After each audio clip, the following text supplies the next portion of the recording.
Dear students, today we will see the posterior abdominal wall. So let's see the muscles which are forming the posterior abdominal wall.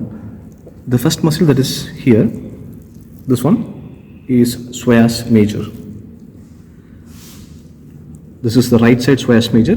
We can see the origin of the psoas major and the insertion is towards the femur.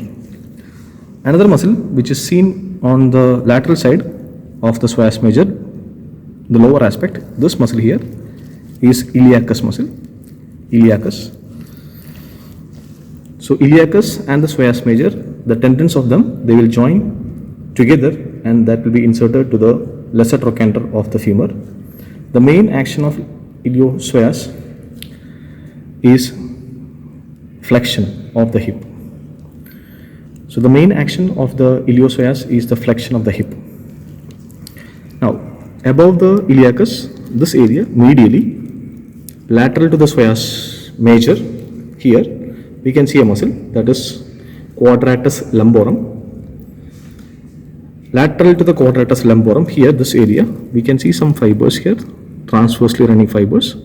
This is transversus abdominis. So these four are the muscles which are forming the posterior abdominal wall. They are transversus abdominis, Quadratus lumborum, psoas major muscle, then iliacus, which is occupying the iliac fossa. Let's see some nerves which are present here. Here you can see this area, most upper part, you can see here, this is subcostal nerves and vessels. Below that, this nerve, this is iliohypogastric nerve.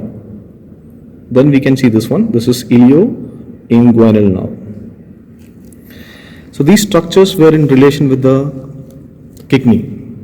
These structures were present on the posterior surface of the kidney.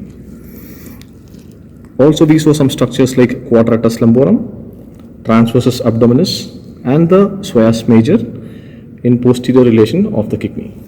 Now moving to the lower aspect, here we can see another nerve. This nerve, this is called lateral cutaneous nerve of thigh, and here below it we can see another nerve, this nerve here. This is called femoral nerve, thick nerve here, femoral nerve. Femoral nerve is placed between the psoas major and the iliacus muscle. Now there is another nerve here which is present on the anterior aspect of the psoas major. We can see this nerve is piercing the psoas major and coming out. This nerve here is called genitofemoral nerve. Genitofemoral nerve will further divide into a medial and lateral branch. Medial branch is the genital branch, whereas lateral branch is the femoral branch. Now moving on to the medial aspect, here this structure here, this is external iliac artery and this is internal iliac artery and this is common iliac artery, which is a branch of abdominal aorta. So this is abdominal aorta dividing into right common iliac, left common iliac. Anyway, moving on to the structure here that is related to the psoas major medially, this nerve here is called obturator nerve.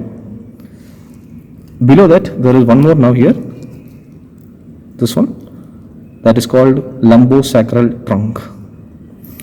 So we can see some structures here which are related to the psoas major. Psoas major is a key muscle here. Psoas major is usually covered by a fascia that's called psoas fascia. So lumbar plexus is formed within this psoas major, and you can see the branches are arising from the lateral aspect of it. So here you can see the first nerve, that is subcostal nerves and the vessels. Here the subcostal nerve is nothing but the T12, thoracic spinal nerve 12. This is iliohypogastric nerve, which is related to the lateral aspect of the psoas major.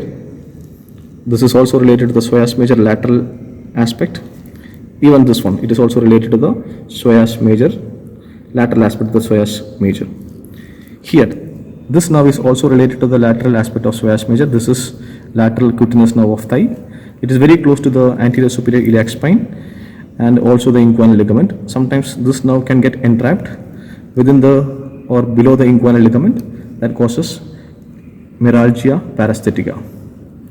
Now, this nerve that is also related to the lateral aspect, this is femoral nerve. Whereas this nerve, which is related to the anterior aspect of psoas major, and here these two nerves, that is obturator and the lumbosacral trunk, that is related to the medial aspect of psoas major muscle. Now remember, I told you something called psoas fascia, which is covering the psoas major muscle. So the abscess which is formed in this area, that is between the psoas major and the psoas fascia, this abscess, it can even track downwards and it can even reach to the femoral triangle, because these muscles are going to the femoral triangle. So the pus can even go to the femoral triangle. So that is a clinical aspect that is related to the psoas major muscle. Now moving on to this area here, this area, this is the, you are seeing the origin of the right dome of the diaphragm that you can see here. This is the diaphragm.